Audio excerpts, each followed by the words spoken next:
الحمد لله والصلاة والسلام على رسول الله، ثم أما بعد. ابتلينا بأناس فقدوا الثقة بأنفسهم، فقدوا الثقة بدينهم، منهزمون نفسيا. ولأنه منهزم نفسيا فإنه يتملق القوي، يتملق الغرب، يحاول التقرب منهم ليثبت لهم أنه منهم.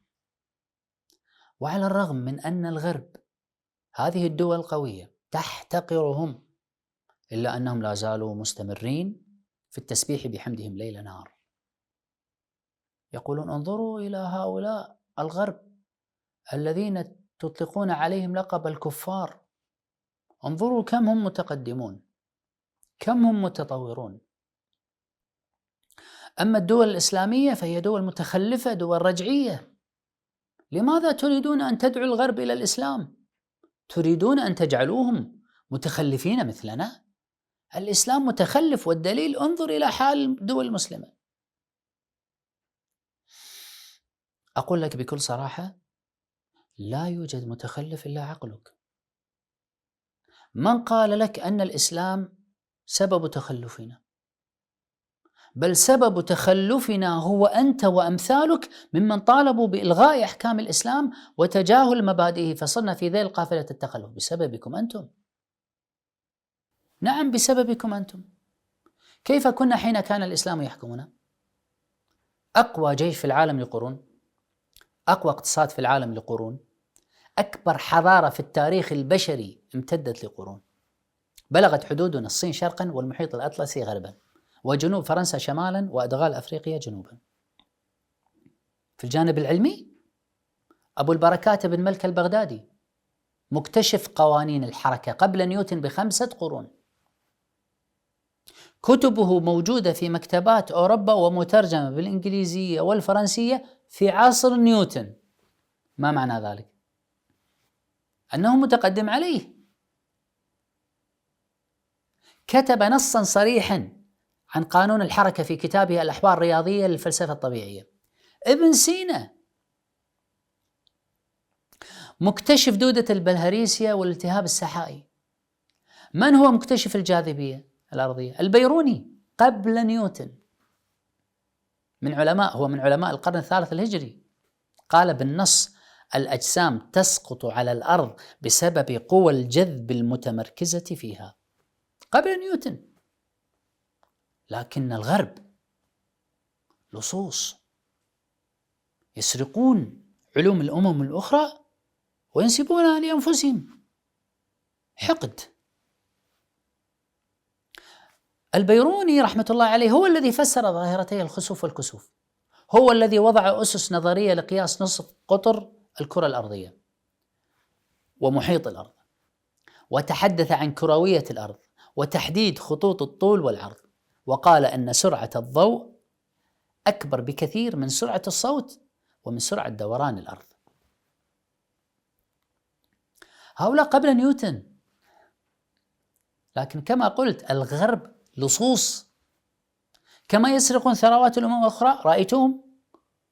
رأى العالم بأجمعه كيف يسرقون ثروات العراق وثروات أفغانستان وثروات الصومال عندما دخلوها واحتلوها. حقول نفطية يسرقونها من سنين طويلة، لا يستطيع أحد أن يقول لهم لا. كما يسرقون ثروات الأمم الأخرى فهم يسرقون علومهم وينسبونها إلى أنفسهم، يطورونها بذكاء، نعم، لكن يمنعونك من تطوير نفسك. إن كنت يا فاقد الثقة بنفسك وفاقد الثقة بدينك تجهل ذلك فهذا شأنك، هذه مشكلتك الشخصية. هل تعلم أن معظم التكنولوجيا العسكرية والفلكية التي امتاز بها الأمريكان والروس سرقوها من ألمانيا بعد هزيمتها في الحرب العالمية الثانية؟ إن كنت تجهل ذلك فهذه مشكلتك. نعم، سرقوها ثم نسبوها إلى أنفسهم. من هو أول مخترع لبندول الساعة؟ ابن يونس المصري المسلم. لكن الغرب ينسب اختراع البندول إلى غاليليو غاليلي في القرن ال17. مع أن العالم المصري اخترعه قبله بقرون كما تثبت كتبه ذلك. لكن الغرب لصوص. هل تعلم أن الكثير من اكتشافات الغرب اليوم كانت على يد علماء مسلمين؟ قمع الغرب بلادهم، خنقها بيده، سلب ثرواتهم، فعاشت بلادهم في جهل وتخلف، فهربت العقول إليهم، وفروا لهذه العقول كل الإمكانيات فاستغلوهم في الوقت الذي لا زالت بلادهم قابعة في التخلف والجهل والمرض. أبو بكر الرازي هو أول مخترع للخيوط المستخدمة في العمليات الجراحية. في السابق كانوا يستخدمون الخيوط العادية بعد العمليات الجراحية، الجراحة الداخلية، لكن هذه الخيوط كانت لا تتحلل فتسبب مضاعفات خطيرة، فاخترع خيوط تتحلل في داخل الجسد بعد أن يخيطوا العضو في العمليات الداخلية، وانتشرت طريقته بعد ذلك في العالم كله. يقول منهزم نفسيا: انظر إلى تطور الغرب، لولا الغرب لما كان في يدك آيفون أيها المتخلف. وأنا أقول لولا الله ثم الخوارزمي المسلم مكتشف الخوارزميات لما كان هناك حاسوب ولا علم برمجيات ولا آيفون في يدك ولا في يد الغرب أيها المتخلف. يقول منهزم نفسيا: لولا الغرب لما كان عندكم كاميرا أيها المتخلفون. فأقول لولا الله ثم ابن الهيثم الذي وضع نظريات الانعكاس وأجاب على أخطر سؤال يتعلق بالبصريات، وهو كيف نرى لما كان في يدك ولا في يد الغرب كاميرا أيها المتخلف. بديع الزمان الجزري الذي لا زال اختراعه العجيب ساعة الفيل الأسطورية تثير استغراب الغرب. الجزري، شوف الاختراع العجيب، هو مخترع المحرك، هو الذي وضع أسس اختراع المحرك، هو مبتكر المضخات المائية والآلات لرفع الماء وغيرها من الآلات التي زادت من الإنتاج الزراعي للحضارة الإسلامية أضعاف مضاعفة. الجزري هو الذي حاول استخدام مصادر المياه الطبيعية وتوليد الطاقة الكهربائية. لقد حاول وأوشك على النجاح في استغلال مصادر المياه الطبيعية لتوليد الطاقة الكهربائية، أوشك على النجاح، بقي المفتاح الأخير، لكن إن شاء الله أنه لم يصل إليه. ماذا فعل الغرب؟ جمع كل النظريات ذكاء، كل العلوم، واستغلها استغلالا ذكيا، حتى نجح العالم نيكولا تسلا في القرن العشرين بتوليد الطاقة الكهربائية من مصادر المياه عن طريق شلالات نياجرا. من أهم اختراعات الجزري عمود الكامات الذي اعتمد عليه الغرب اعتمادا كبيرا جدا في وصولهم إلى سر اختراع المحرك، محرك سيارات، كل المحركات. وهو مكتشف الجزري النظرية القائلة أن الحركة الدائرية يمكنها أن تولد قوة دافعة إلى الأمام. لذلك كان يلقب بأب هندسة العصر الحديث الجزري رحمة الله عليه. ويقول منهزم نفسيا: انظروا إلى نظافة الغرب أيها المتخلفون. ماذا أقول لك إن كنت منهزما نفسيا رضيت أن تكون طبلا للغرب؟ إن لم تكن منصفا مع أمتك اسمع كلام المنصفين، وهم قلة طبعا من الأمم الأخرى، منهم المؤرخ الفرنسي دريبار، يقول: نحن الأوروبيون مدينون للعرب، يقصد المسلمين، كانوا يطغون على المسلمين العرب. نحن الأوروبيون مدينون للعرب بالحصول على أسباب الرفاه في حياتنا العامة، هم الذين علمونا الحفاظ على نظافة أجسادنا. يقول أيضا: إنهم عكس الأوروبيين الذين لا يغيرون ثيابهم إلا بعد أن تتسخ وتفوح منها روائح كريهة. ويقول أيضا: كانت قرطبة الله وما أدراك ما قرطبة. يقول كانت قرطبة تزخر بحماماتها 300، يقصد العمومية غير الخاصة، في حين كانت كنائس أوروبا تنظر إلى الاستحمام كأداة كفر وخطيئة. قرطبة وما أدراك ما قرطبة. جوهرة العالم كانت تسمى في ذلك الوقت جوهرة العالم. جعل عبد الرحمن الداخل عاصمة ومركزا ثقافيا عالميا في الوقت الذي كانت أوروبا تغرق في الجهل والتخلف والمرض. مكتبة قرطبة كانت تحوي 400,000 كتاب في ذلك الوقت. ويعترف العالم الأسباني فندث بيدال، شوف حتى بعض علمائهم أكثر إنصافا من بعض من يدعي ويزعم أنه ينتمي إلى هذه الأمة. يقر هذا العالم الأسباني بتطور المسلمين على العالم في ذلك الوقت. كانت قرطبة تحتوي على 50 مستشفى قبل أن تعرف باريس مستشفى ب700 عام. كان في قرطبة 50 مستشفى قبل أن تعرف باريس المستشفيات ب700 عام. وتذكر كتب التاريخ عن مدينة واحدة من مدن المسلمين وهي مدينة فاس، مدينة واحدة فقط كان فيها 3000 مصنع لنسيج الثياب، يعني أكثر من مصانع نسيج الثياب في المدن الإسلامية اليوم مع الأسف. كان فيها حوالي 50 مصنع للصابون و80 مصنع لدباغة الجلود وأكثر من 100 دار للصباغة وحوالي 10 مصانع لتسبيك الحديد والنحاس وحوالي 10 مصانع للزجاج و400 مصنع للورق. كل هذا كان في سنة 600 للهجرة. المسلمون هم أول من غلف الأدوية المرة بغلاف سكري كي يستسيغوا المريض. المسلمون هم أول من عقم أدوات الجراحة قبل العملية. المسلمون هم أول من استخدم المستشفيات المتنقلة.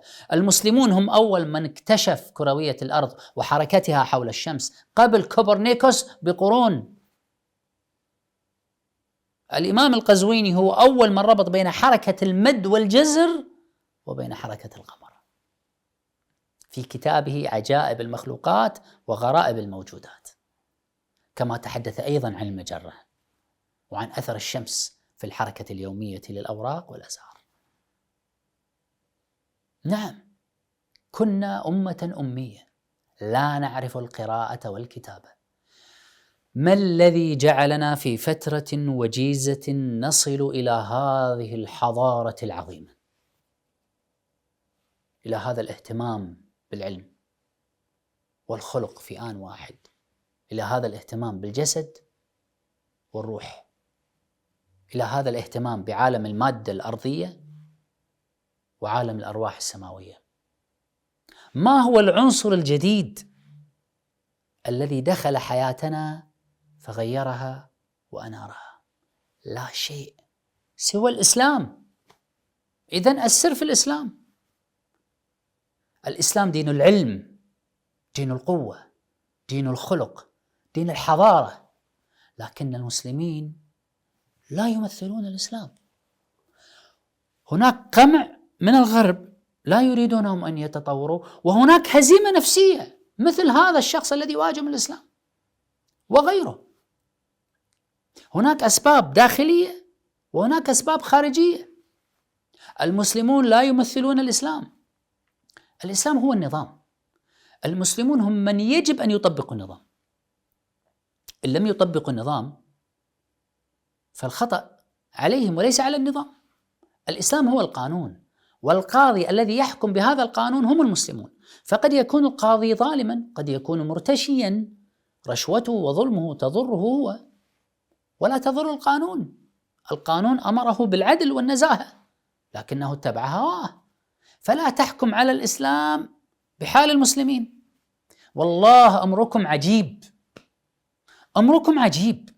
تطالبون بإقصاء الإسلام الذي كان سبب مجدنا وحضارتنا وقوتنا، فلما تخلفنا بسبب تركنا لهذا الدين العظيم وأصبحنا متخلفين، قلتم انظروا إلى الإسلام المتخلف، انظروا إلى المسلمين المتخلفين، والله لا يوجد متخلف إلا حضراتكم. حتى لو كنت ملحدا لا تؤمن بالإسلام، ليكن عندك القليل من الشهامة من الغيرة، في النهاية هي أمتك، إن لم تكن أمتك بالمعنى الديني فأنت عربي تنتسب إليها. كان ينبغي عليك أن تجتهد في إعادة مجدها من جديد، إن لم يكن لله والإسلام فليكن غير على أصلك وجنسك. الغرب يسلب ثروات هذه الأمة ويسعى في قمعها، المفروض أن تسعى مع الساعين لإعادة مجدها الحضاري على الأقل.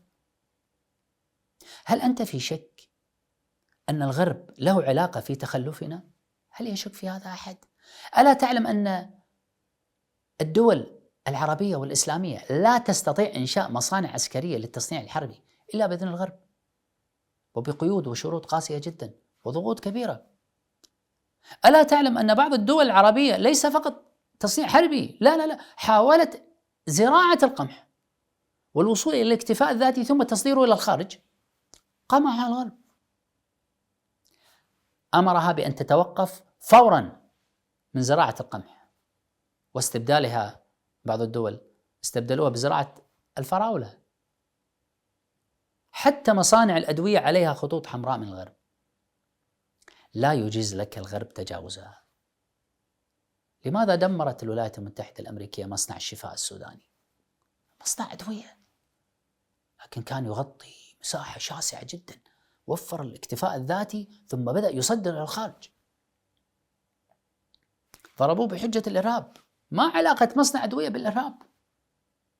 إن كنت في شك أنصحك بمشاهدة برنامج القاتل الاقتصادي باعتراف الغرب. انظر إليهم كيف يخنقون الدول. فنزويلا من أكبر دول مصدرة النفط في قاع التخلف. لماذا؟ قمع من الغرب، خنق اقتصادي. كثير من دول أمريكا اللاتينية وغيرها من الدول باعتراف الغرب أنفسهم. فإن لم تقتنع بعد كل ذلك أنصحك بالذهاب إلى أقرب مصحة نفسية، لأنك فعلا مريض.